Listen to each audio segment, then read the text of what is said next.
It began with barking, frantic, sharp, echoing across the forest like gunshots at dawn. Somewhere in the dense, rain-drenched wilderness of Shenandoah National Park, two German shepherds stood rigid on a narrow ridge, their bodies trembling, not with fear, but with certainty. Ears up, tails frozen, noses locked on something no human eye could see. Then, as if pulled by an invisible string, they bolted down the slope, straight into a wall of thorns and shadow. Their handler, Sarah Collins, scrambled after them, slipping, on moss-slick rocks, heart pounding. She had no clue what they'd just found, only that they were sure. And time was running out. People think rescue dogs follow footprints, Sarah would later say. But that morning, there weren't any. Just air, mud, and something science can't fully explain. This story isn't about a lucky break or a miracle. It's about instinct, biology, training, and two dogs who did what no drone, helicopter, or GPS system could. This isn't just another animal hero story.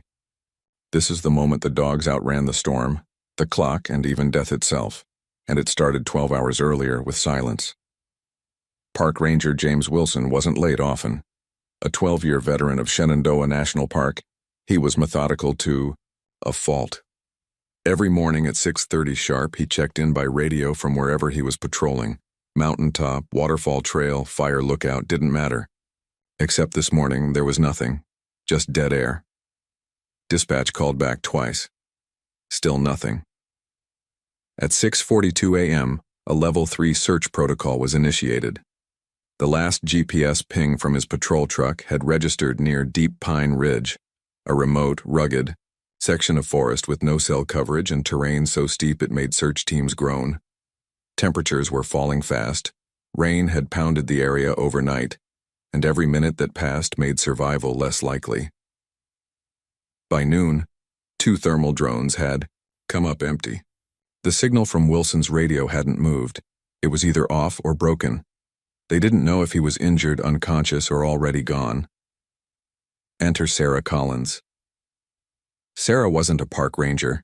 She was part of an elite K9 search and rescue team based out of Charlottesville, and she'd been working with her dogs, Maverick and Luna, since they were pups. Maverick was the powerhouse, fast, driven, the kind of dog who would charge through fire if you told him someone needed help on. The other side, Luna was quieter, more methodical but no less intense. Together they made a team that had recovered 7 lost hikers, 4 missing children, and, once, a man with dementia who had wandered 11 miles off trail. Still, even Sarah had doubts about this case. The rain ruined the scent trail, she told the incident commander. If he's injured and can't move, we're basically searching for a ghost. But ghosts, it turns out, leave clues, just not the kind you can see. That afternoon, while the drone team combed one quadrant of forest, Sarah stood on a ridge 2 miles from where Wilson had last been seen. It didn't make logical sense to start there. But instinct told her the scent would drift that way. She'd studied something called scent coning, a rare wind scent dispersion pattern that sometimes pulled human odor far from the source. And she trusted her dogs more than any thermal camera, so she gave them the signal. Search. And they... Now, if you're just joining us and these kinds of true animal hero stories move you, take a second to subscribe to Heroes for Animals. We bring you real life-saving moments like this every week, stories where 4 paws and a beating heart change everything. Back in the forest, Maverick and Luna were locked in. They moved like dancers, fast but precise, leaping over logs, weaving between roots, scaling rocks with zero hesitation. Sarah followed, barely able to keep up, relying on their movements more than her map. For 20 minutes, they cut through underbrush. Then 30. At one point, they paused. Both dogs sniffed the air, tails flicking. Sarah froze. This was what she trained for. The moment when everything went quiet. When instinct overrode logic. Maverick took off first, veering hard left. Luna followed, and that's when they started barking. It wasn't random.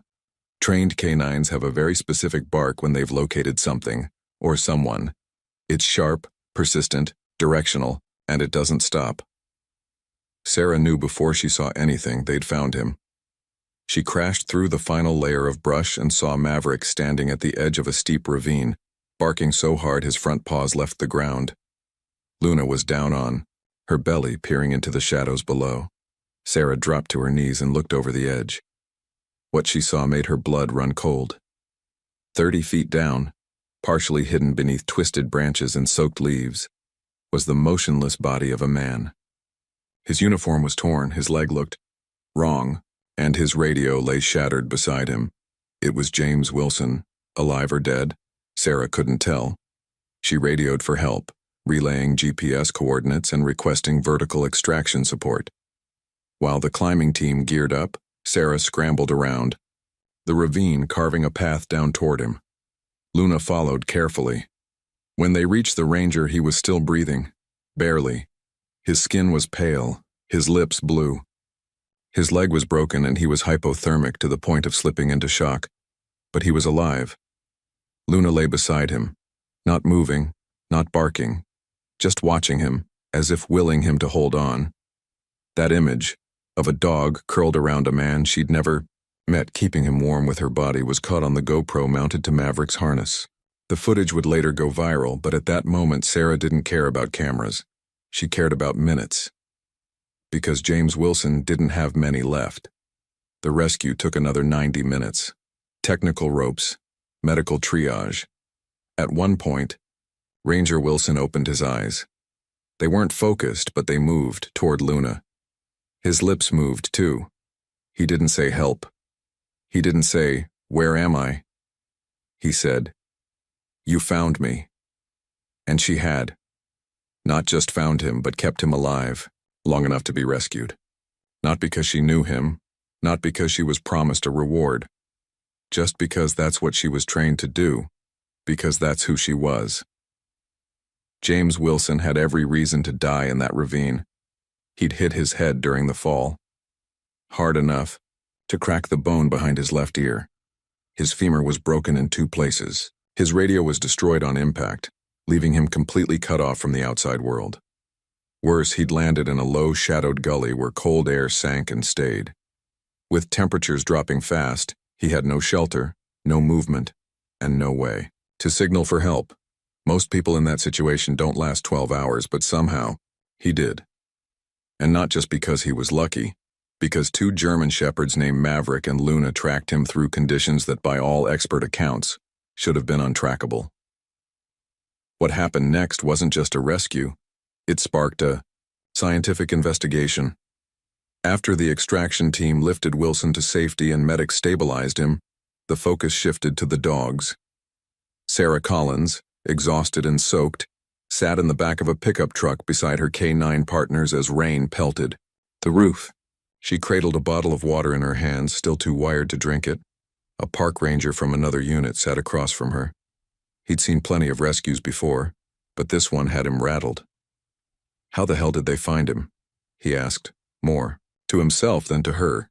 Sarah just looked at her dogs, then at the forest.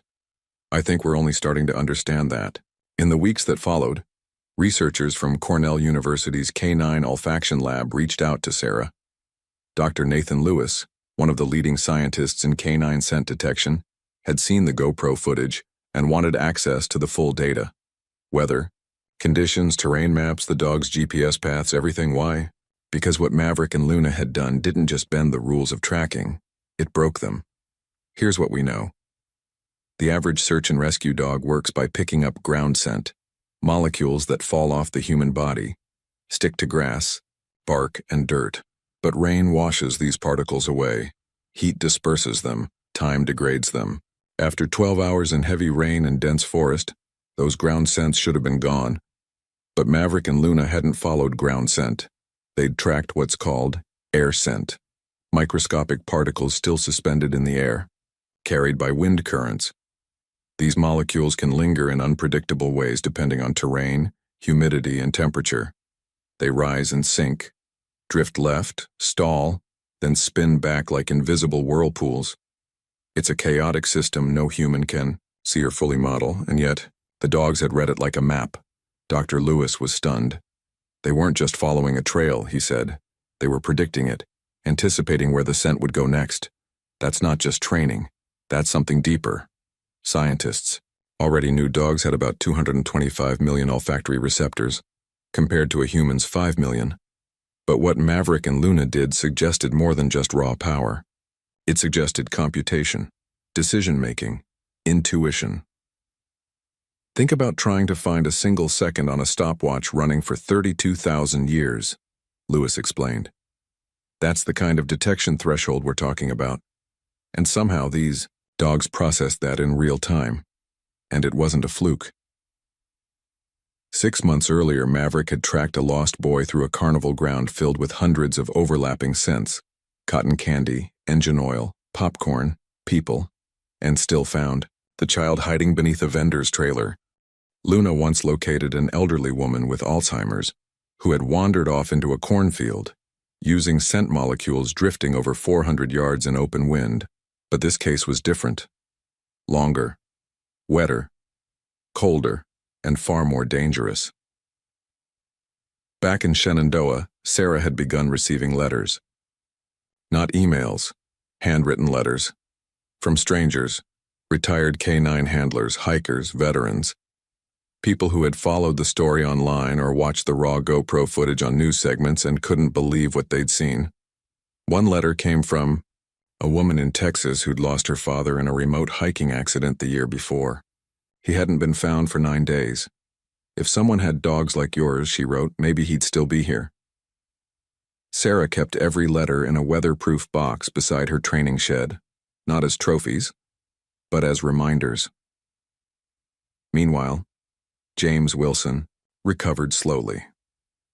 At the University of Virginia Medical Center, surgeons repaired the fracture in his leg and monitored his head injury. He didn't remember the fall. What he did remember was the cold, the loneliness, and the moment it ended. Woke up and something was breathing next to me, he recalled in an interview. I thought maybe it was a bear at first, but then I saw eyes, gentle eyes, and I knew I was okay. He was talking about Luna. She didn't bark. She didn't move. Just laid there beside me like it was her job to keep me alive. And in a way it was. When Wilson was discharged weeks later, he asked to visit the dogs. Sarah met him at the canine training facility just outside Charlottesville. He wore a soft cast on one leg and moved slowly using a cane. Maverick spotted him first and broke into a gallop. Luna trotted behind, reserved, but alert.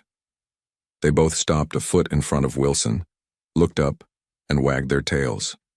No barking. No jumping. Just recognition. He sank to his knees and started crying. They found me, he whispered. They really found me. Sarah stood nearby, her hands in her jacket pockets. She didn't say anything. She didn't need to. Some moments don't need commentary, just silence. Today, Ranger Wilson volunteers with the K9 unit on weekends, helping train new handlers. He reads weather data, sets up scent trails, and talks with new recruits about what it's like to be the one who needs saving. I used to think of these dogs as assets, he says now. But they're more than that. There's something we don't have a word for. Guardians, maybe. Or guides. Or just something better than us. Maverick and Luna have since worked 12 more cases. They've found 9 more people. Lost hikers, injured campers, a missing child who fell into a gully. Behind a campground, each time they showed the same urgency, the same quiet focus, the same refusal to quit, but they're aging. German shepherds in the field typically work 7 to 9 years before retiring. The pace is brutal. The terrain wears down their joints, their eyes dim, their muscles stiffen. Sarah watches them closely, now every day, for signs of fatigue. She knows the time is coming. When it does, Maverick and Luna won't be rehomed or forgotten. They'll stay with her. They'll live out their years as beloved family members, sleeping by the fire, chasing tennis balls instead of helicopters, and their legacy will live on, not just in training manuals or lab reports, but in lives. In Ranger Wilson. In the boy found beneath a trailer. In the letters from strangers who now believe a little more in the bond between human and dog. There's one final scene from that ravine that never made the news reports. After the rescue crew, lifted Wilson out and Sarah was left alone to hike back to the staging area. She paused at the edge of the forest. Maverick trotted beside her, but Luna stayed behind, standing over the spot where Wilson had lain. She looked at Sarah, then looked down, then back at Sarah. Just once. Then she turned and followed. What was she thinking? We'll never know. But if you've ever loved a dog, you already understand. When Sarah Collins looks at Maverick and Luna, she doesn't see pets. She sees partners. She sees the miles they've run, the storms they've worked through, the lives they've pulled back from, the edge of death. She sees the weight they carry silently without complaint. And she sees the clock ticking, because every working dog has a countdown built into their bones. And these two, they're more than halfway through it. I try not to think about it, she says, running her hand along Maverick's flank. But I feel it every time they slow down just a little. Maverick is 8 now. Luna's turning 9. In human years, they're middle-aged, still strong, still sharp. But Sarah knows the signs. The recovery time after each mission takes longer. Luna's joints stiffen on cold mornings. Maverick doesn't leap into the back of the truck anymore. He waits for Sarah to lower the ramp.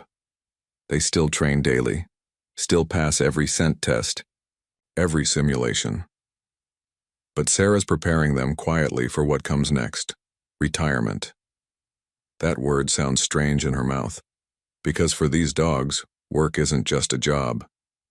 It's identity, purpose, calling. They don't live for praise or treats, she says. They live to find, that's what lights them up. Sarah first met Maverick and Luna when they were 12 weeks old.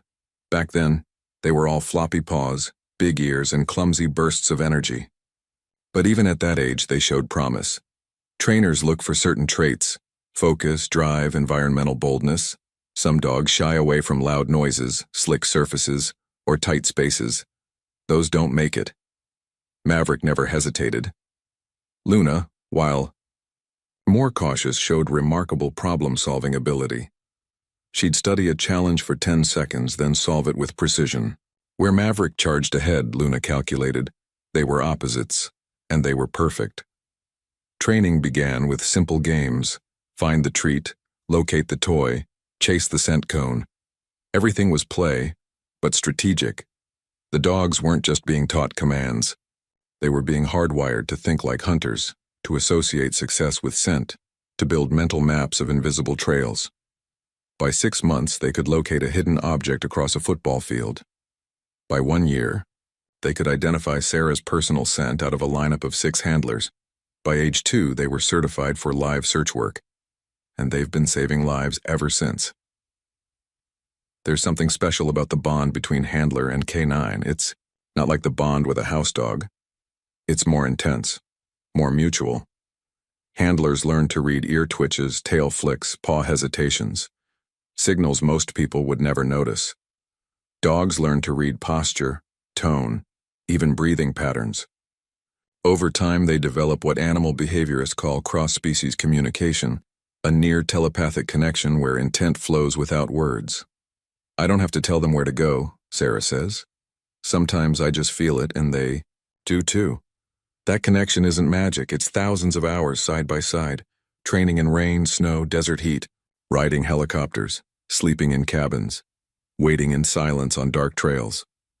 Trust forged in hardship. But it takes a toll. Search and rescue dogs work harder than most humans ever will. Their noses process billions of particles per second. Their brains stay locked into a scent puzzle for hours. Their bodies push through thorns, mud, ice, cliffs, all for the chance to find someone who's lost, scared, or dying. And they rarely stop, even when they should. They'll work past the point of injury, Sarah explains. It's our job to know when to call it. She's had close calls. Maverick once tore a ligament jumping a ravine. Luna sliced her paw on broken shale and didn't limp until the mission was done. They don't quit, because to them, quitting means failing their person. That loyalty isn't something you can teach. It's bred, selected, passed down through generations of working dogs, going back over a century to the breed's origin. German. Shepherds were developed in the late 1800s by a German cavalry officer named Max von Stephanitz. He wanted a dog that was strong, smart, obedient, and above all, useful. What he created became the blueprint for police dogs, military dogs, guide dogs, and eventually, search and rescue dogs. Maverick and Luna carry that legacy in their blood. But what makes them exceptional isn't just genetics, it's heart. Their most recent mission proved that again. A 10-year-old boy wandered off during a family camping trip. Autistic, nonverbal, afraid of loud sounds. When the family realized he was missing, it was already dusk. Panic set in. Rangers were called. Search began, but the forest was dense. The boy wasn't responding to name calls. And temperatures were dropping. Sarah and her team were deployed at 10:17 p.m. By 11:03, Luna had locked on scent. She veered off trail, bushwhacking through briars. Maverick followed. They led Sarah nearly half a mile east, away from the main search zone, into a thick stand of pines. And there, tucked inside the hollow of a fallen tree, was the boy, barefoot, shivering, eyes wide. Luna didn't bark. She crawled in beside him and lay down. The boy reached out and touched her collar. He smiled. These moments don't always make the news. But for the families, they're everything. That boy's mother still sends updates, photos of him holding a stuffed German shepherd, birthday cards from Luna, emails full of gratitude. Sarah prints them all, adds them to the box. But the stories aren't always joyful. There are missions where they arrive too late, where the dogs find someone the way no one wants them to, where the body is cold and the grief is fresh, and all Sarah can do is sit in the dirt with her dogs and breathe through the weight of it. And even then, she says, the dogs don't flinch, they stay, they always stay. Like they understand that just being there helps. Sarah often wonders how much they know. Do they sense sorrow? Do they carry it? She's read the studies about dogs processing human emotion in the same brain regions they process their own, about how canines can detect stress hormones, read facial expressions, even adjust their behavior to comfort someone crying. But she doesn't need a study. She has Maverick, who sits a little closer when she's hurting, and Luna, who once stood guard at the hospital room door while Sarah sat with her dying father, refusing to move until he passed. The end will come, eventually. One day, Maverick won't respond to the search command with that joyful lunge. One day, Luna will lift her head from the porch and decide to stay in the sun instead of following the truck. Sarah dreads that day. Not because she fears life without them. She knows they'll always be part of her. But because she fears the silence. The absence of that energy. The feeling of standing at a trailhead without them. People think the hard part is losing them, she says. But the hard part is knowing how much they gave, and knowing I can never fully repay it. When that day comes, she plans to retire. Their vests, mount them in shadow boxes, and hang them in the K9 trailer. Future dogs will train under their legacy. New handlers will ask about their stories, and Sarah will tell them, not to impress, but to inspire, to show what's possible. Because Maverick and Luna didn't just find people. They found something in all of us. Something quiet, primal, hopeful. A reminder that in the darkest places, someone is still searching. Long after the sirens fade, after the news vans pack up and the forest goes quiet again, what remains? For most search and rescue missions, the answer is simple. A file closed, a name checked off, and a thank you card mailed. But when the story involves Maverick and Luna, the impact doesn't stop at rescue. It ripples. It teaches. It transforms. 3. Weeks after the Deep Pine Ridge mission, the one that brought James Wilson back from the edge, a message arrived at the Shenandoah K9 Command Center. It wasn't a formal letter or an award from the Park Service. It was an email from a teacher in Arizona who'd seen the video of Maverick and Luna's rescue. She'd shown it to her 6th grade class during a lesson on working animals. What happened next surprised even her. The kids didn't just ask about dogs, she wrote. They asked about scent trails, air currents, teamwork, empathy. They wanted to know how Luna knew to stay beside the man. One boy said, she knew he was sad, even if he couldn't talk. That comment stuck with Sarah. Because it was true. Luna had understood something no camera or algorithm could have picked up. And that instinct, unmeasurable, unteachable, was part of what made her extraordinary. It wasn't just training, it was heart. Stories like that began to appear more frequently. A search and rescue unit in Montana adopted Sarah's scent coning strategy after studying her team's movement logs. A paramedic school in Chicago added canine rescue cases to their trauma response curriculum. A national outdoor supply chain ran a campaign donating booties and harnesses to volunteer canine teams in high-risk parks, and the Park Service, they took notice too. 6 months after the rescue, the National Park Service launched a funding initiative to expand canine units in under-resourced parks across the U.S. The pilot program, originally set for 3 dogs, was expanded to 12. Sarah was asked to help design the training framework. She hesitated at first. She didn't see herself as a teacher. She was a field person, boots in the mud, compass in hand. But when they asked her to speak at a conference in Colorado Springs, she said yes and brought Luna with her. I didn't know how to talk to a room full of officials and scientists, Sarah admitted later. So I let Luna do the talking. Halfway through the presentation, Sarah gave a live demonstration of scent identification using clothing samples and terrain cues. Luna located a hidden glove in under 3 minutes, moving calmly and confidently through the crowd. The room stood up and applauded. Afterward, one of the organizers approached her with tears in her eyes. My brother went missing in Utah. 10 years ago, she said. No dogs were sent out. It was too remote. If someone had sent a dog like her, maybe we wouldn't have had to wait 8 years to find him. Sarah didn't know what to say. So she let Luna sit beside the woman, nose against her hand, eyes calm. That's the thing about these dogs. They don't just search. They listen. They understand grief in a way most people can't. In the months that followed, Maverick and Luna became unofficial ambassadors for working dogs nationwide. Their footage was used in training modules. Their scent cone mission was featured in a university's AI modeling study comparing canine efficiency to drone technology. Spoiler, the dogs still won. And a small nonprofit named Scent of Hope was founded in their honor, dedicated to providing scent-trained canines to communities in need. Sarah had no part in creating it. She just got a call one morning. Hey, we named it after your story. She smiled. I guess that story isn't mine anymore, she said. It's everyone's now. But for all the public attention, Sarah's favorite moments are still the quiet ones, like sunrise hikes with the dogs when no one's around, like watching Luna roll on her back in a dewy meadow, or hearing Maverick's low, sleepy sighs as he curls up after a long day. They're just dogs after all, but also not just dogs. When local kids visit the training center, Sarah always starts with the same line. You probably think rescue dogs are superheroes. They nod, wide-eyed. But you know what they really are? Silence. They're just dogs who never gave up, and whose humans never stopped listening.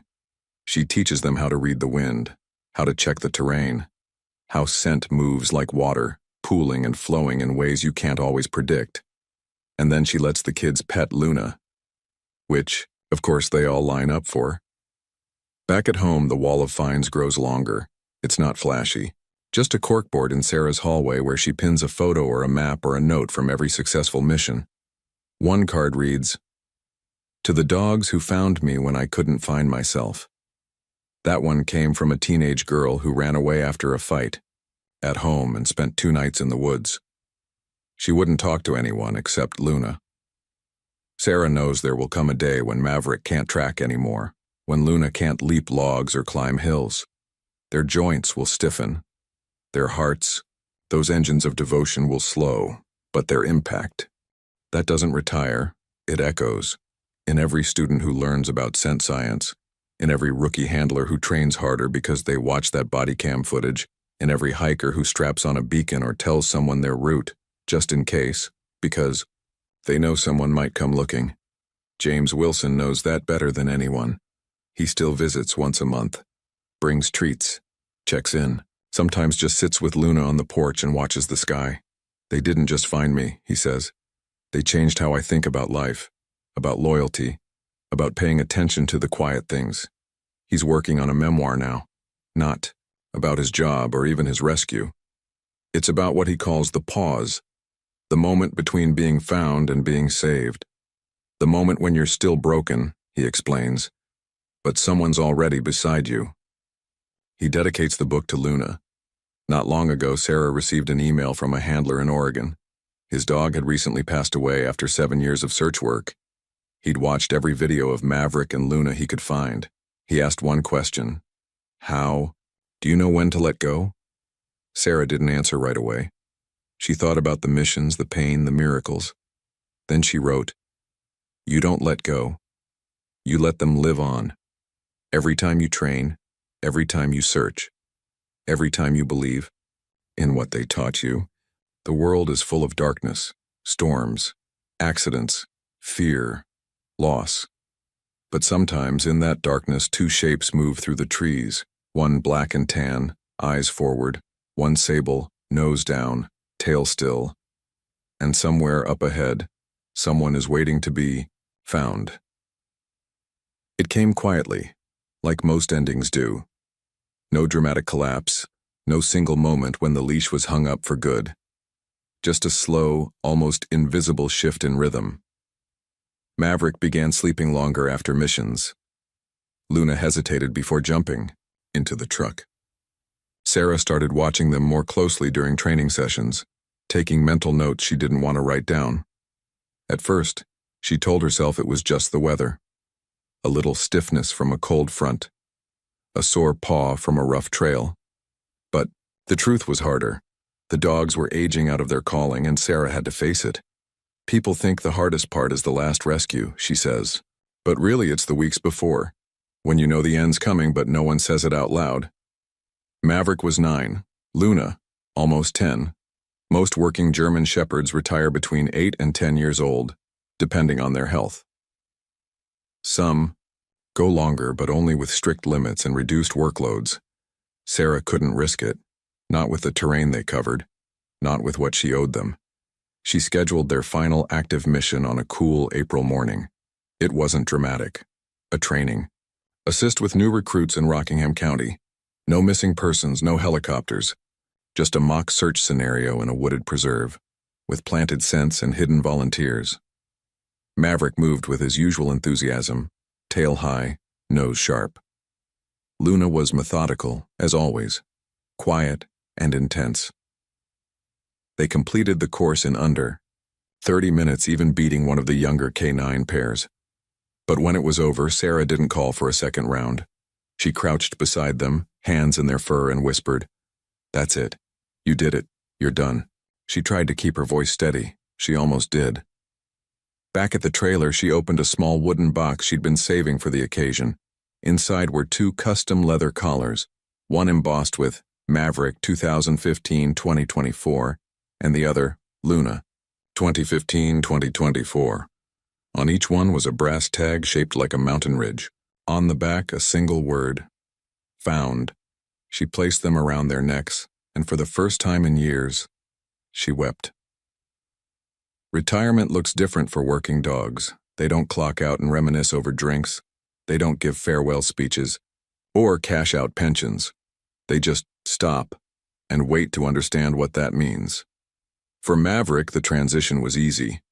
He became a porch sleeper, a bone collector, a squirrel watcher. He gained 5 pounds and discovered the luxury of sleeping in on rainy mornings. Luna struggled. She paced during training hours, whined when Sarah left with the younger dogs, brought her leash to the door every day at 6 a.m. The hardest part of retiring a dog like Luna isn't physical, it's emotional. She doesn't know what rest is, Sarah said. Her joy is in the job, and suddenly the job's gone. So Sarah gave her a new one. She started taking Luna to the local VA center every Friday.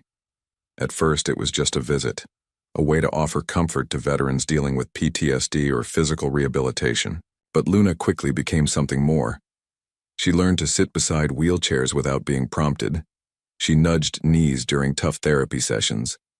And one morning, when a Navy vet broke down in tears mid-sentence, Luna climbed gently onto the bed beside him and stayed. She's never been trained as a therapy dog, Sarah told the staff. They just smiled. She doesn't need the title. Meanwhile, Maverick found his new purpose on the home front. He became a mentor to a younger German Shepherd pup named Scout, whom Sarah had recently begun training. Maverick didn't teach with barks or growls. He taught by doing. Scout watched him constantly, how he responded to commands, how he waited for signals, how he moved in silence through the woods. Sarah noticed. So did the rest of the team. It's like he's passing the torch, one of the handlers said. And in a way, he was. But retirement didn't erase the legacy of their work. Their story continued to ripple through the search and rescue community. Departments in 6 other states had adopted scent coning as part of their K9 protocol. Luna's behavior during the Wilson rescue, her decision to lay beside the injured man, was cited in new emotional response training for SAR dogs. And Sarah, she was invited to co-author a chapter in a national K9 search and rescue training manual. It wasn't her comfort zone, but she said yes. One section of the manual is titled, "When They Know Before You Do."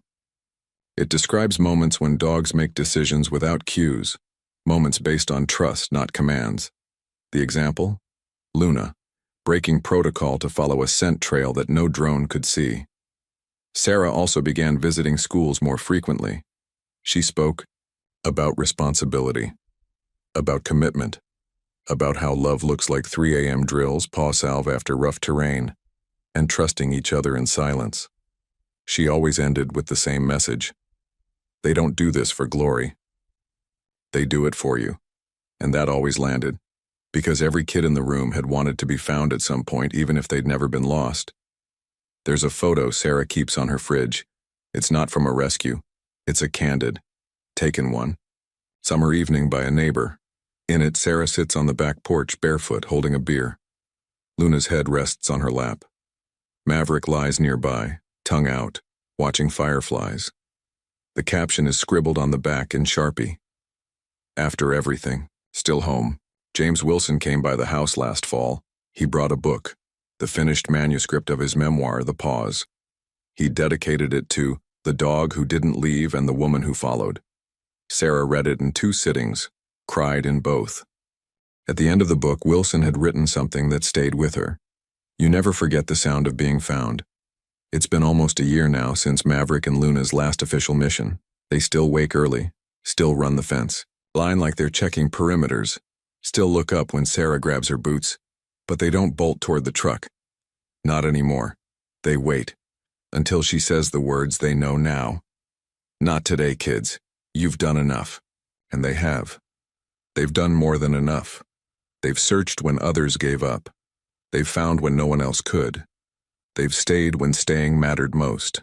And in doing so, they've written a legacy in mud tracks, forest trails, and the quiet moments between life and death.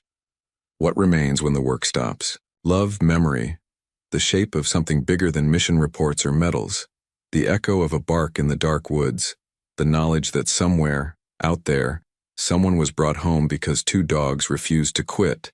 And that echo, it never really fades. It just leads the way for the next ones. Spring came late to the Blue Ridge that year. The frost lingered longer than usual. The dogwood trees hesitated to bloom. And for Sarah Collins, every sunrise carried the quiet realization that her house was still. Not empty. Maverick still snored like a freight train by the fireplace, and Luna, ever alert, still followed her from room to room. But the rhythm of life had shifted. The call-outs were fewer. The rush to gear up had slowed. The barking that once meant we're on a mission now simply meant someone's at the door. The season of rescue had passed, but a new one was just beginning. Scout was 10 months old now, lean, fast, eager. The young German Shepherd Sarah had taken on as a trainee was beginning to come into his own. He hadn't seen a real rescue yet, but his instincts were undeniable. He moved like Maverick. He waited like Luna. He had the drive, the focus, the quiet confidence that comes not just from genetics, but from being raised in the shadow of greatness. And that shadow was growing long. One afternoon, Sarah brought Scout to the training field behind the old ranger cabin where Maverick and Luna had first learned to track. It was early April. A light breeze carried the scent of damp leaves and wild onions. Maverick watched from the porch, head resting on his paws. Luna lay beside him, her eyes sharp even if her body had slowed. Sarah crouched beside Scout and clipped on his harness. "You ready?" He didn't bark, just looked at her and waited. Good. And the trail was a simple one. 500 yards, one curve, 2-cent articles. It was designed to build confidence, not challenge limits. Scout lowered his head and started. Sarah followed silently, her boots pressing soft prints into the mud. Scout paused at the edge of a stream, lifted his nose, then darted left. Sarah's breath caught. He was reading the air, just like Luna had done, and 10 seconds later, he found the hidden victim, a volunteer wearing a hoodie soaked in scent, and sat beside him, tail wagging gently. Sarah smiled. Attaboy. Back at the porch, Maverick stood and hobbled halfway down the steps. His hind legs weren't what they used to be, but he still wanted to see. Scout ran to him and dropped into a playful bow. Maverick just stared at him, then gave a single, quiet bark. Sarah liked to believe it meant, "Well done." The training intensified that month.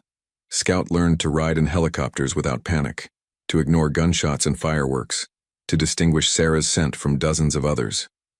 He began to respond to subtle cues, a flick of her hand, a shift, in her weight, even the change in her breathing. Luna, too, had a role.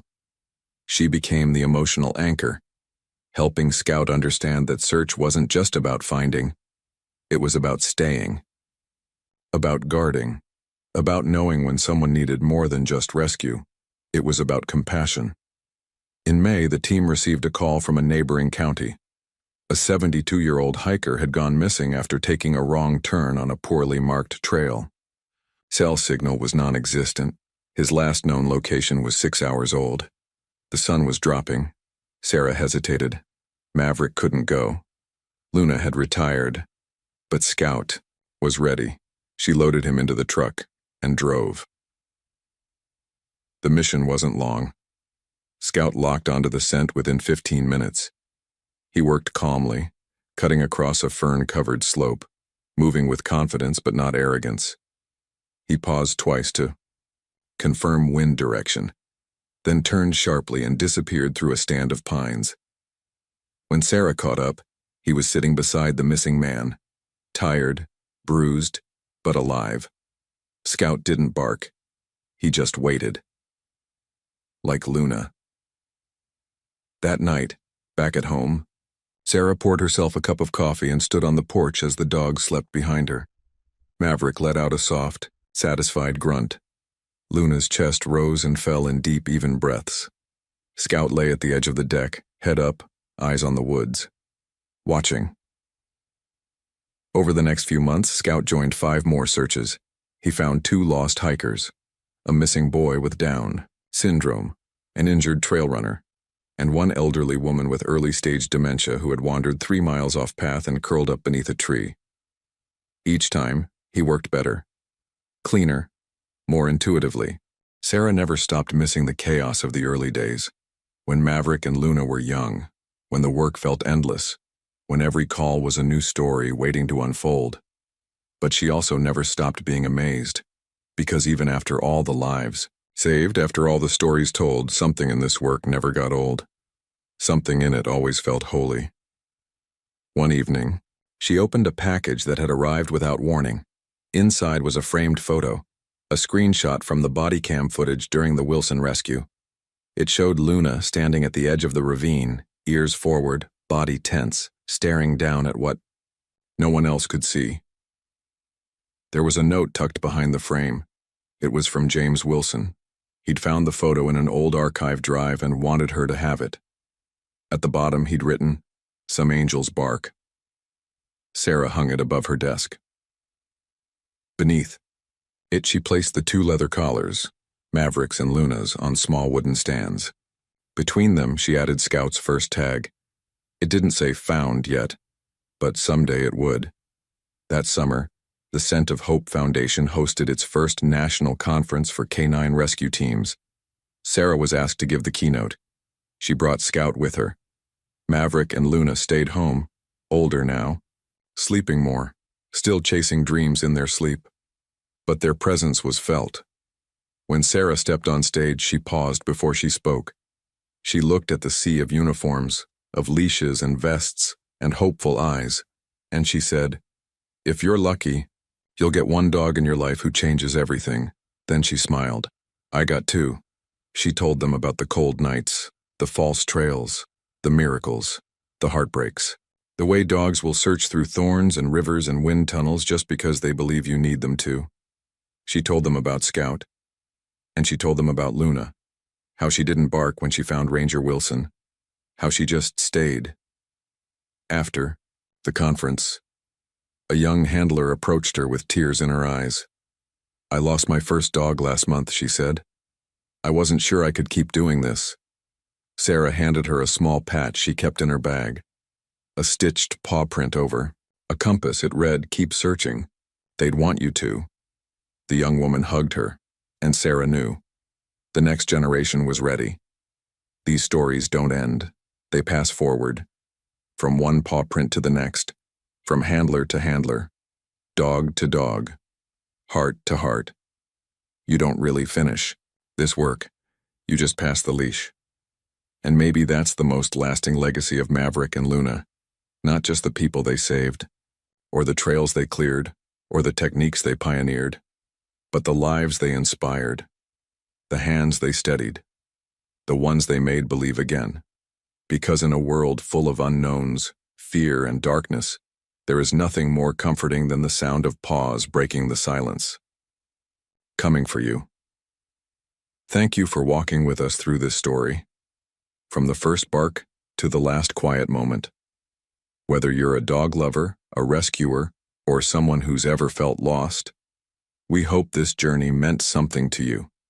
And now we want to hear from you. Have you ever experienced a moment when an animal seemed to understand you better than any human could? Drop your story in the comments. We read every one. And don't forget to subscribe to Heroes for Animals for more true, powerful stories where animals become heroes in ways no one expects. Until next time, stay safe, and never stop believing in the ones who never stop searching.